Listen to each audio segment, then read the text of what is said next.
Mūsų pašnekovas Vilniaus universiteto medicinos fakulteto profesorius, kardiologas Pranas Šerpytis.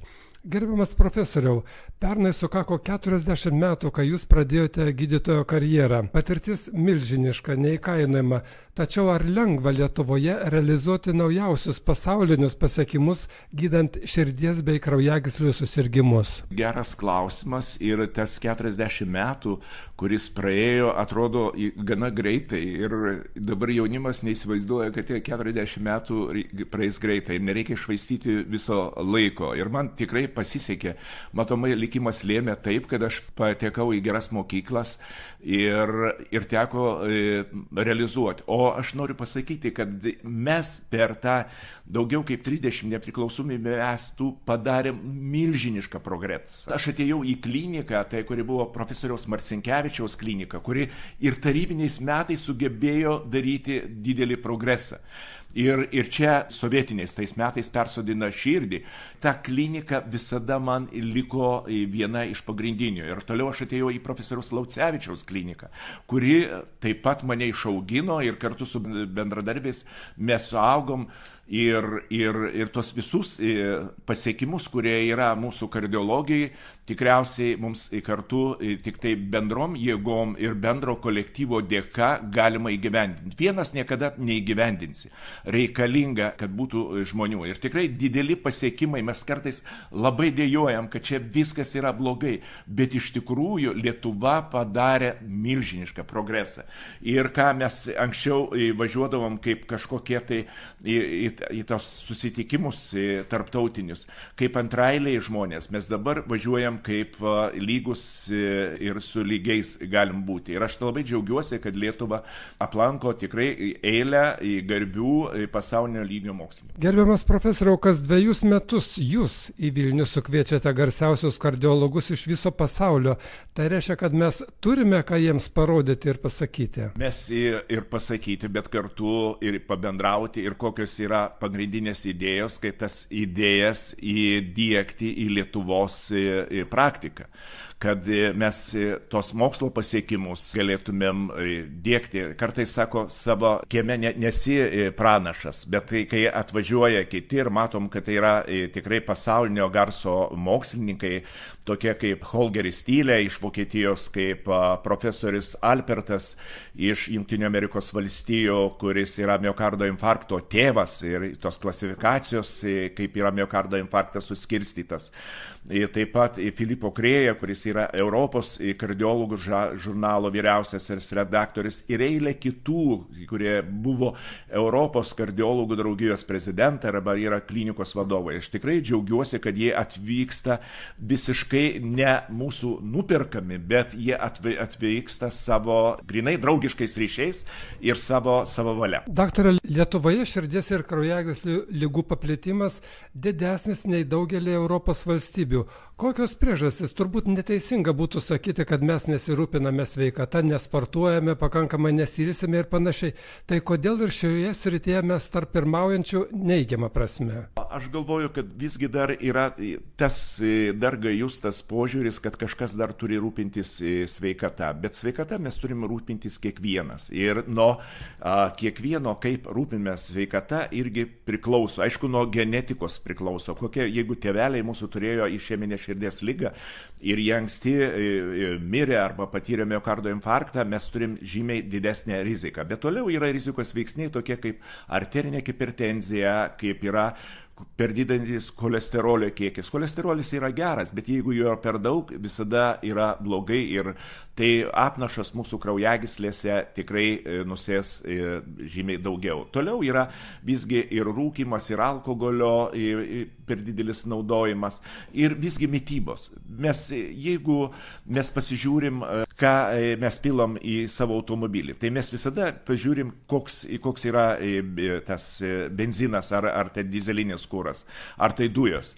O jeigu valgom, tai mes ne visada žiūrim, o tai visada reikia žiūrėti, ką valgom ir saikas. Ir tikriausiai saikos. Nėra tikriausiai, mes visada galvojam, kuri pirtis geriausia, va tokia ir tokia, daug yra pranašų ir taip toliau. Ir galima sakyti daug į visokių mitybos irgi kartais metodų ir metodikų, bet svarbiausia yra saikas ir nepersivalgyti. Tai yra pats geriausias dalykas. Pasižiūrėkime, mes irgi net iš religijos, ar ne, būdavo prieš kiekvieną šventes yra tam tikros pasninko dienos, iškrovos dienos. Tai mes visada subalansuota gera mityba, tai yra vienas irgi iš rizikos veiksnių. Per tuos dešimtmečius, kai jūs dirbate kardiologu, įgyvendintos arba buvo bandyta įgyvendinti ne vieną širdies bei kraujagyslių ligų prevencinę programą, kai kurias jums asmeniškai teko kurti.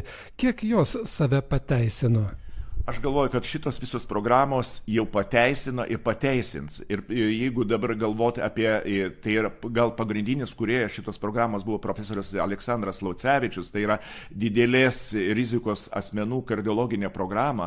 Aš tikrai kviečiu visus Lietuvos žmonės pasinaudoti tą programą, kuri praeitais metais buvo praplėsta nuo 40 iki 60 metų, vyrams buvo taip iki 55, o dabar moteris irgi sulyginti 40 ir 60 metų, kad pasinaudotumėt tie, kurie turi rizikos veiksnių, ir tai sprendžia šeimos gydytojas ir jis, kuris gali nusiųsti pas gydytojus specialistus. Ir dar kol nėra, jie nesergantis išeminė širdies liga, bet turi didelę riziką susirgti. Nusinčiame kardiologui arba endokrinologui, nes dar vienas rizikos veiksnių yra padidintas gliukozės kiekis kraujyje, kada aterosklerozė šuoliais galima taip vaizdžiai pasakyti, šuoliuoja. Tai laiku aptikti, gali nusiųsti endokrinologui arba nusiųsti neurologui. Tai daugiau kaip 30% asmenų nepasinaudoja šitos programos teikiamos galimybės, nes tai yra finansuojamas iš valstybinės ligonių kasos. Lietuva garsėja savo kardiologais, tačiau ar jų pakanka didžiosiuose miestuose, regionuose? Pasakysiu jums, profesoriau, ką kalba žmonės. Kai kurie jų sako, kad greičiau gali numirti, nei patekti pas kardiologą. Kodėl taip kartais yra?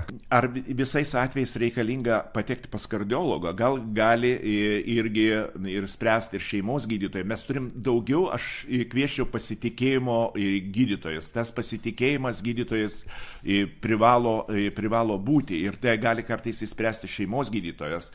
Gali įspręsti jau tada, kurie nusiunčia specialistui. Iš tikrųjų, kardiologų trūkumas yra ir tą reikia pripažinti. Ir daugiausia sukoncentruoti yra didžiosiuose miestuose ir mes kiekvienas 2 universitetai ruošia tos kardiologus, bet kardiologų trūksta. Ir aš galvoju, toj reformui, dabar į tą reformą, kartais mes matomai netaip tolygiai išdėstymą ir daug visokių pranašų ir aš galvoju, kur buvo rytų ir pietryčių Lietuvos kardiologijos programa, tai viena iš tų programų, kuri pasaulinės sveikatos organizacijos buvo pripažinta kaip geriausia investicija į mediciną. Tai, man atrodo, tai labai buvo gana gražiai subalansuota, kad būtų prieinamumas ir rajonuose. Ir čia ta pietryčių Lietuvos kardiologija, tai kada ir Utenoj, ir Zarasuose, ir Švenčionyse, ir Alytuj, visur, kad turėtumėm kardiologų. Ir kada tai yra ir ruošimas, ir kartu jos edukavimas, paruošimas pagal metodikos. Mes dirbam visada pagal Europos kardiologų nustatytas gairės. Tai yra mokslo įrodymais pagrįsta medicina. Taip, aš jokių būdų nenoriu pasakyti, kad tik tai kardiologai. Visi specialistai dirba pagal Europos draugijų paruoštas rekomendacijas. Mes turim ir pasiruošti nuo slaugytojo, nuo gydytojo ir taip pat ūmiais atvejais, kada galimybė pacientas turi rūpintis, kur jam nuvykti, bet turi būti sistema, kad jis būtų nuvežtas į tą vietą, kur gali suteikti jam geriausią medicininę pagalbą. Gerbiamas profesoriau, vienu metu šalia pagrindinio darbo ar darbų, kurių jūs turite begalės, dar vadovaujate ir Lietuvos širdies asociacijai. Kartu su kolegomis įsijungėte į tarptautinę kampaniją moterų širdies problemams spręsti. Kas atsitiko su mūsų moterimis? Iš tikrųjų, moteris šiek tiek buvo pamirštos ir tokia prasidėjo pasaulinė kompanija, kuri pasaulinė širdies federacija pradėjo prieš keletą metų ir paskui Europos kardiologų draugija, kad per mažas dėmesys moterų sveikatai. Ir kartais galvojama, kad moteris, tai jos pervargo, kada jos laiko tikrai 3 kampus namų, kad jos yra neurotikės ir taip toliau, ir neatkreipiamas tinkamas dėmesys. O moteris tikrai panašiai serga kaip ir vyrai širdies ir kraujagyslių ligom, tik tai jos gal vėliau dešimtmečio suserga, bet jeigu jaunesniam amžiui suserga, nėra pakankamas tas dėmesys. Dėl to tokia ir kampanija per pasaulį nusirito. Ir aš džiaugiuosi, kad ir Lietuvos medikai tame tarpe Lietuvos širdies asociacija aktyviai prisidėjo prie šitos veiklos skatinimo ir vystymo. Ir dar į šią veiklą įtraukite ir kitus žmonės. Jūs kartu su fotomenininku dėstytoju Vaidotu Grigu aktyviai įsijungėte. Fotografas pasakė, kad jo misija ne tik užfiksuoti grožį, bet ir prisidėti gelbstant gyvybės. Kartu surengėte parodą Saugok širdį, išleidote specialų albumą. Kokią žinią visuomeniai siunčiate ir norite pasiųsti šiais edukaciniais darbais? Kiekvienas, kuris nebus kažkokios auklės, kuri pasakytų, kaip reikia gyventi. Kiekvienas mes turim apsispręsti. Ir aš galvoju, kad mes turim pradėti savo formuoti sveikos gyvensenos įgūdžius nuo jaunumės. Kaip jau Vydūnas tą sakė, mes turėjom tokį iškilų žmogų kaip Vydūną, kad pradėkim nuo jaunumės formuotis, ir aš labai džiaugiuosi, kad mes irgi vykdom dar tokį projektą kaip Tuk širdelė su Vilniaus miesto savivaldybė, kur mokom sveikos gyvensenos, širdies ir kraujagyslių ligų, visų veiksnių ir kartu skubios medicinos, pirmosios tos pagalbos. Ir jau 7 metai. O prie šitos kompanijos, kuri buvo saugoti moterų sveikatą, prisidėjo tai irgi visa komanda. Čia komanda ir profesorė Žaneta Petrulioninė, ir profesorė Sigita Glaveckaitė, ir mūsų širdies asociacijos vadybininkė Ingrida Dodoninė, ir eilė studentų, rezidentų, kardiologų. Aš visiems dėkoju, kurie prisideda ir negaili savo asmeninio laiko ir sveikatos ir padeda žmonėms daugiau pažinti širdies ligas ir kokie veiksniai tas nulėmė tas širdies ir kraujagyslių ligas. Gerbiamas profesoriau, jums kasdien, turbūt kartais ir savaitgaliais tenka susitikti ir bendrauti su pacientais.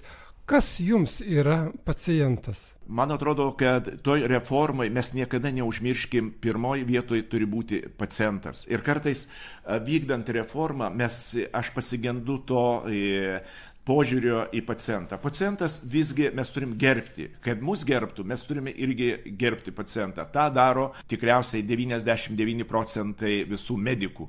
Ir jie tikrai savo nepriekaištingų darbų. Bet pacientas turi būti mūsų altorius. Tikrai gerbkim ir atiduokim, ką mes galim atiduoti jam geriausio. Savo žinias, savo tą praktiką ir kartais reikalinga ir pakantumo. Tai buvo Vilniaus universiteto medicinos fakulteto profesorius, kardiologas Pranas Šerpytis.